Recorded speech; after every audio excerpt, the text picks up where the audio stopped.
رسول الله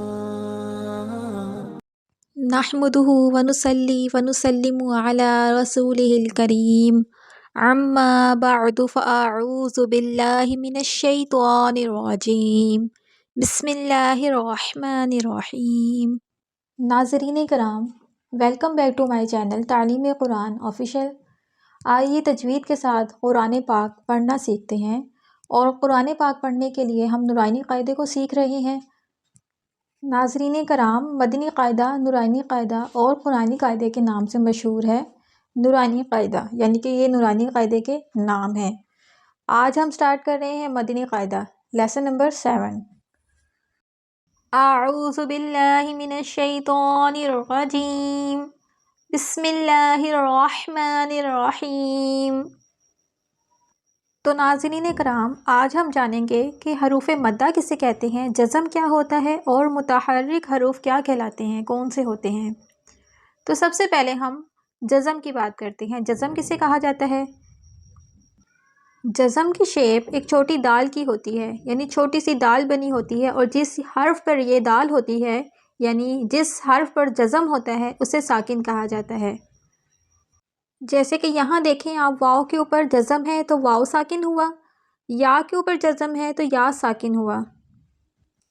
اور یہ بات بھی یاد رکھیں کہ ساکن حرف اپنے سے پہلے متحرک حرف سے مل کر پڑھا جاتا ہے۔ متحرک حروف کیا ہوتے ہیں؟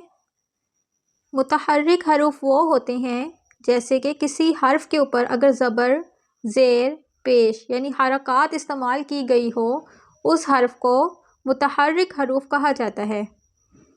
جیسے کہ اب یہاں دیکھیں، با پیش واو بو، با کے اوپر حرکات استعمال کی گئی ہے یعنی کہ پیش ہے، پیش حرکات کہلاتا ہے۔ با پیش یعنی کہ کیا بنا؟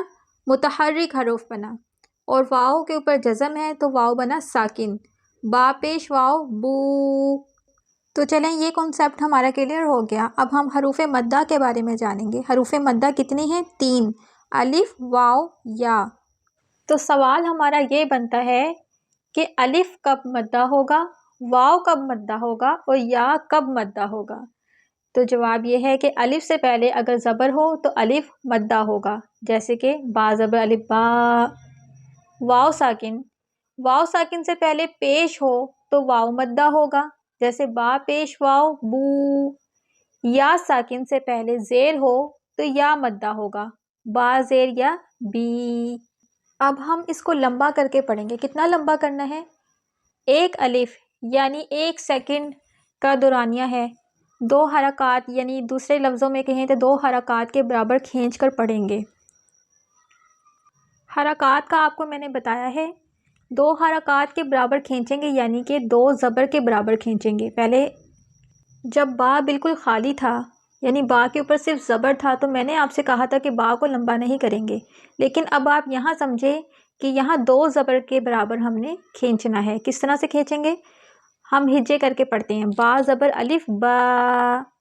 تو آپ یہاں دیکھیں کہ ہم یہاں کیوں لمبا کر رہے ہیں، کیونکہ یہاں الف مد ہے، یعنی کہ الف ہمارا اب مد کی شکل میں ہے۔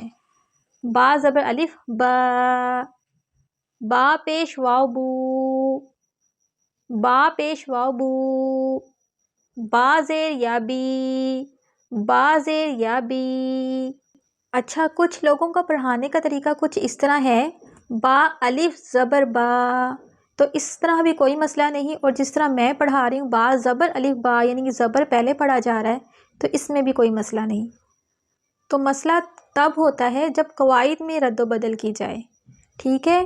اب ہم تا پڑھیں گے، تا زبر الف تا، تا زبر الف تا، تا پیش واو تو، تا زیر یا تی، سا زبر الف سا۔ تو یاد رکھیں، سا پڑھتے ہوئے سیٹی جیسی آواز نہیں آنی چاہیے جیسے کہ سین میں آتی ہے۔ سا زبر الف سا، سا پیش واو سو، سا زیر یا سی۔ جیم زبر الف جا، جیم پیش واو جو، جیم زیر یا جی۔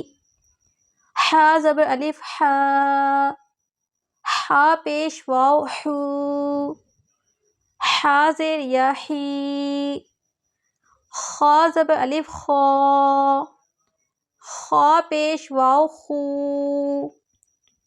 خا زیر یا خی، دال زبر الف دا، دال پیش واو دو، دال زیر یا دی، زال زبر الف زا، زال زبر الف زا، زال پیش واو زو، زال زیر یا زی، را زبر الف را، را پیش واو رو، را زیر یا ری، زا زبر الف زا، زا پیش واو زو، زا زیر یا زی، سین زبر الف سا، سین پیش واو سو، سین زیر یا سی، شین زبر الف شا، شین پیش واو شو،